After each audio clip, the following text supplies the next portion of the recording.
श्री सरस्वती मैया की जय, श्री कृष्णचंद्र भगवान की जय। आज हम चर्चा करेंगे राहु काल के ऊपर। और राहु काल ये कहीं से प्रक्षिप्त किया गया है। वैसे चौगड़िया, यमगंट आदि बहुत से जो काल हैं वो शास्त्रोक्त नहीं हैं, परंतु चूंकि क्या है कि राहु काल का होआ बना दिया गया है। राहु काल को बहुत हाईलाइट कर दिया, चौगड़िया को बहुत हाईलाइट कर दिया। तो यदि आपने मुहूर्त निकाला और उसके अंदर राहु काल पड़ रहा है तो यजमान भी आपको टोक देगा, पंडित जी राहु काल है ना, जैसे पंडित जी कुछ भी नहीं समझते हो। तो अब पंडितों की या ज्योतिषियों की एक मजबूरी बन चुका है राहु काल। राहु काल उनको टालना ही है। जब पंचांग बनाते हैं ना, हम भी मुहूर्त देते हैं तो ध्यान रखना पड़ता है भाई राहु काल नहीं आ जाए इनका कहीं, नहीं तो दिक्कत खड़ी हो सकती है, भारी दिक्कत आ जाएगी कि पंडित जी कुछ नहीं जानते, राहु काल भी नहीं जानते। चौगड़िया, राहु काल आदि ये जो है प्रक्षिप्त हैं और प्रक्षिप्त होने के कारण से इनका कोई महत्व नहीं है। चौगड़िया तो हम चूंकि एक प्रचलन में आ चुका है इसलिए लोगों को मुहूर्त में चौगड़िया बताना पड़ता है।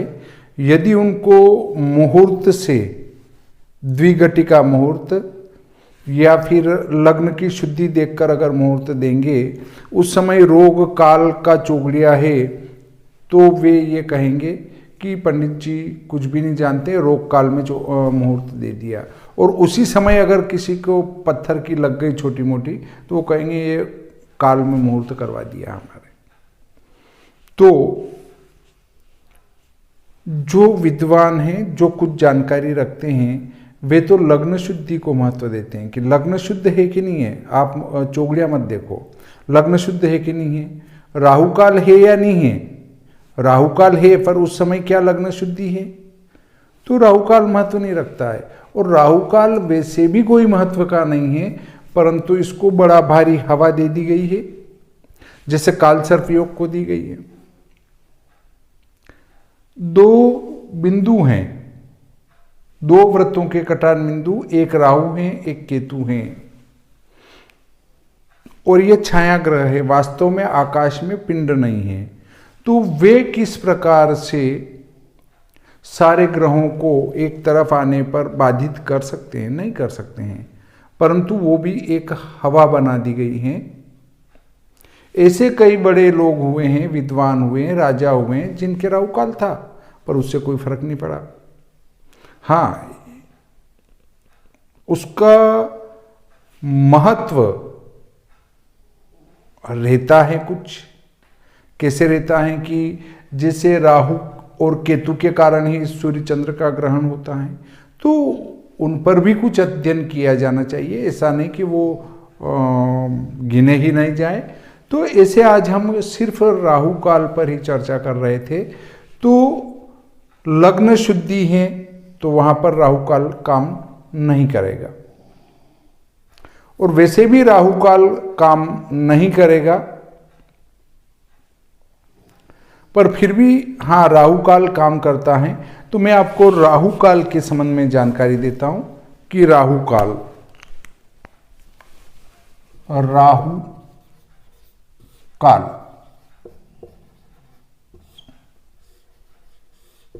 वैसे राहु काल के संबंध में एक पुस्तक में बहुत ज़्यादा विस्तृत भी लिखा गया है कि राहु के अनेक राहु निवास वो भी बहुत ज़्यादा महत्व का है। तो राहु के ऊपर बहुत ज़्यादा बातें लिखी गई हैं, पर हम आज सिर्फ राहु काल के संबंध में चर्चा करेंगे। देखिए, राहु काल कभी भी सूर्योदय से 1.5 घंटे के अंदर नहीं आता है, एक तो ये क्लियर कर लें। अब उसमें जो क्रम है वो चंद्र शनि शुक्र के क्रम से आता है। चंद्र शनि शुक्र, चंद्र शनि शुक्र, बुध गुरु मंगल रवि, बुध गुरु मंगल और रवि या सूर्य।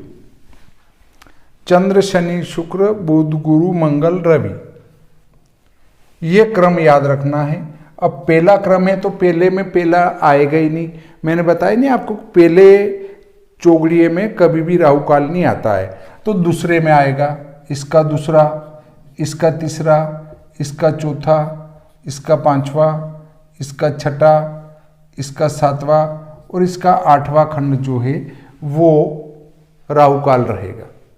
बस ये ध्यान रखना है आपको।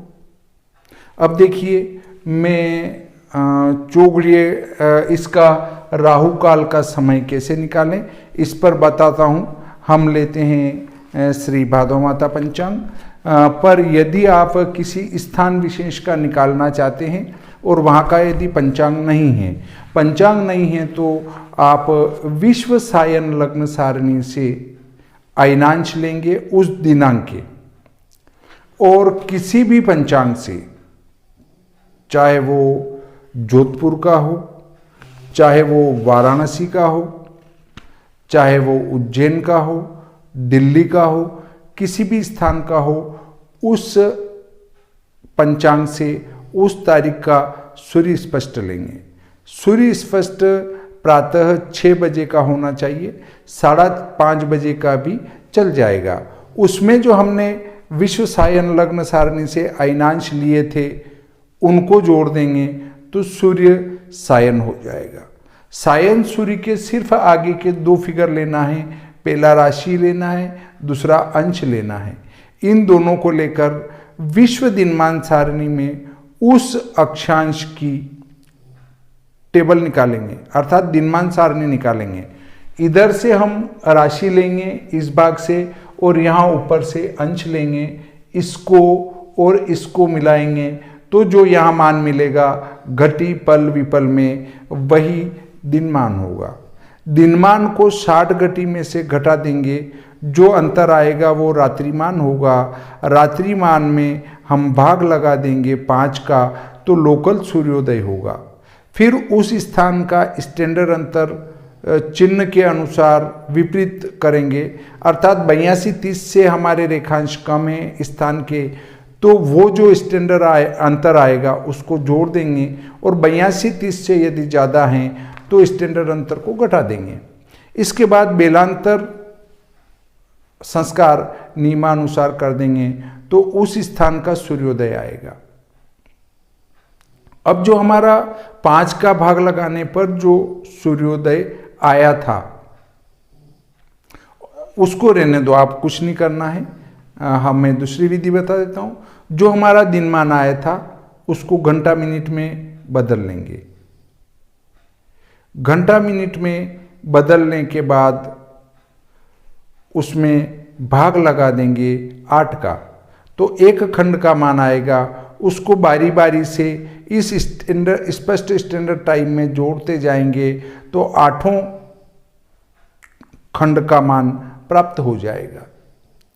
अब 8 खंड का मान में सीधा निकालना बताता हूँ। देखिए ये है हमारा श्री भादव माता पंचांग जो आपको दिख रहा है। अब इस श्री भादव माता पंचांग में हम लेते हैं आज का उदाहरण।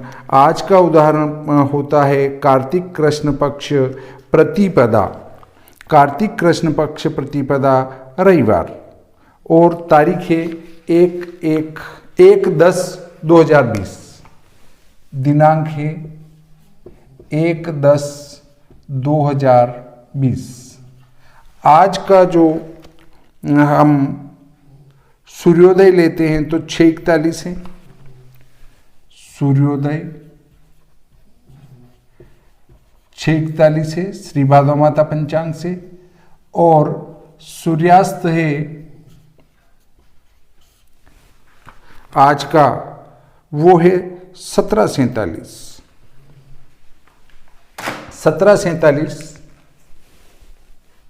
अब देखिए दिनमान को 2.5 गुना करने की बजाय सीधा सूर्यास्त में से सूर्योदय घटा देंगे और उसमें 8 का भाग लगा देंगे। 17:47, इसमें से सूर्योदय घटाया 6:41, तो बचा 11:06। इस 11:06 में भाग लगाएंगे 8 का। 8 एकम 8, ये आया घंटा।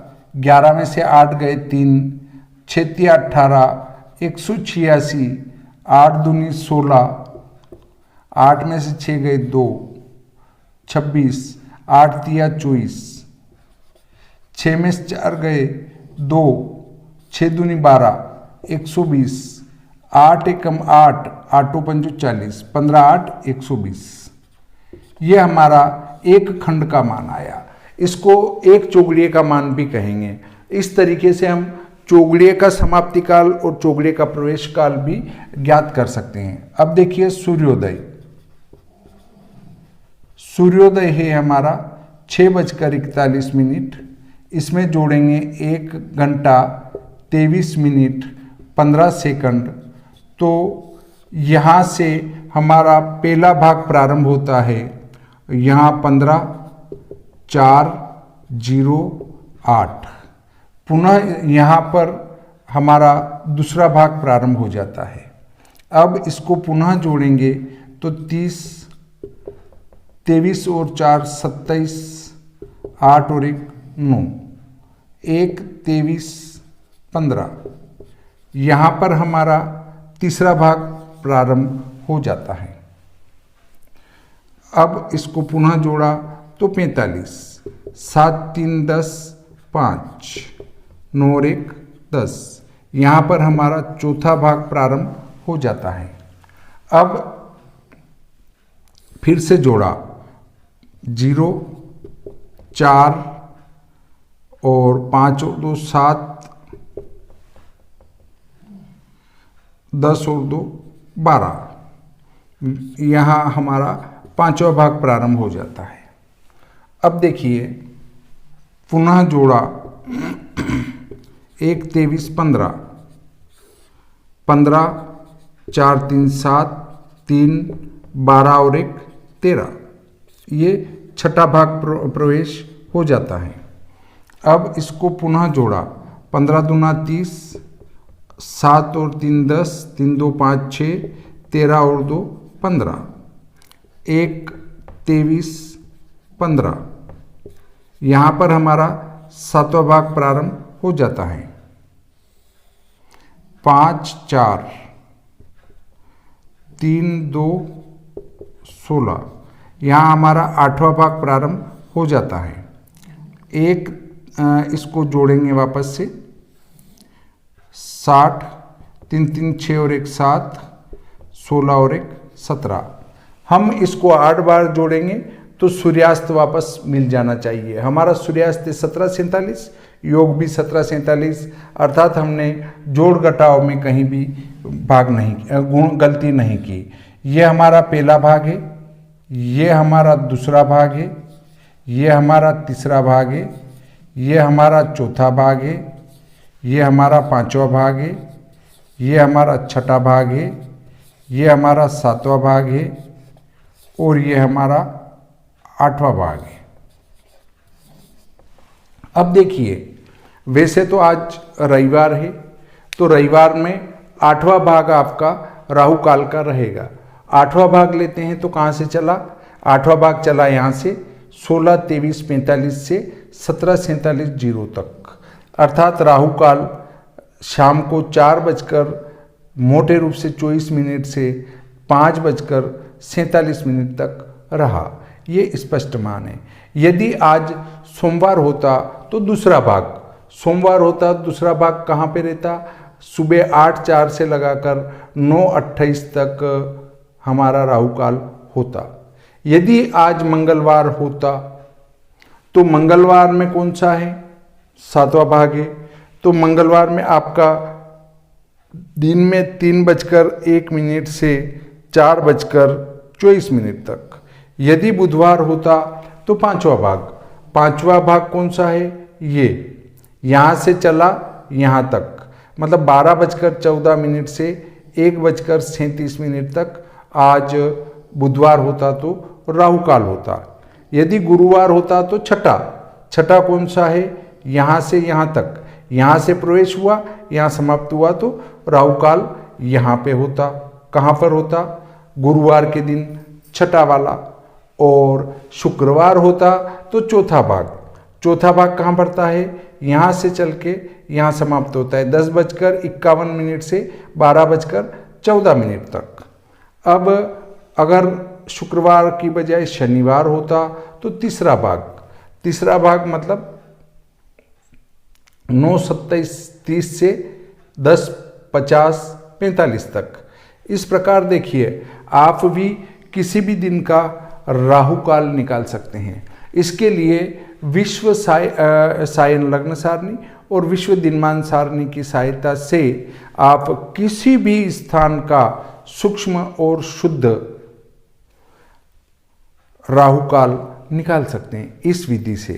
तो ये तो पंचांग से सीधा मैंने सूर्योदय सूर्यास्त ले लिया, परंतु विश्व दिनमान सारणी ऐसी है जो पूरे भारत में किसी भी स्थान का अत्यंत सूक्ष्म सूर्योदय सूर्यास्त निकालने में समर्थ हैं। क्यों समर्थ हैं? क्योंकि इस विश्व दिनमान सारणी में क्या विशेषता है बताता हूं। विश्व दिनमान सारणी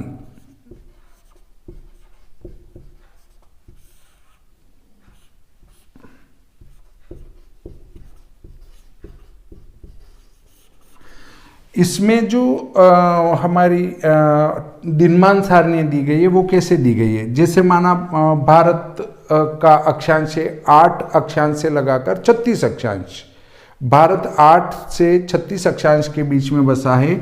तो पहली टेबल है 8-0 की, दूसरी टेबल है 8-10 की, तीसरी टेबल है 8-20 की, फिर 8-30, फिर 8-40, फिर 8-50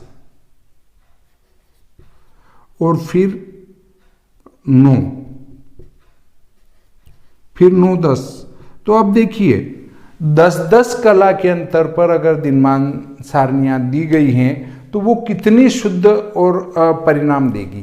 क्योंकि 10 कला तो एक बड़े नगर में इस उत्तर से दक्षिण जाएंगे उसमें 10 कला हो जाएगी। जैसे मुंबई हुआ, कलकत्ता हुआ, दिल्ली हुआ, चेन्नई हुआ, पुणे हुआ, इनमें तो 10-10 कला होना एक स्वाभाविक बात है। तो एक नगर में भी उसको अत्यंत इस किनारे का अलग दिनमान आएगा, उस किनारे का अलग दिनमान आएगा। तो आप प्रत्यक्ष देख सकते हैं। जैसे दिल्ली के अक्षांश हैं पुरानी दिल्ली 28-38। 28-38 का अर्थ है कि ये, अब देखिए वहां दिनमान सारणी कौन सी ढूंढनी पड़ेगी। आप ये 28-28 कर देता हूं मैं, देखिए दो आगे लगा देता हूं।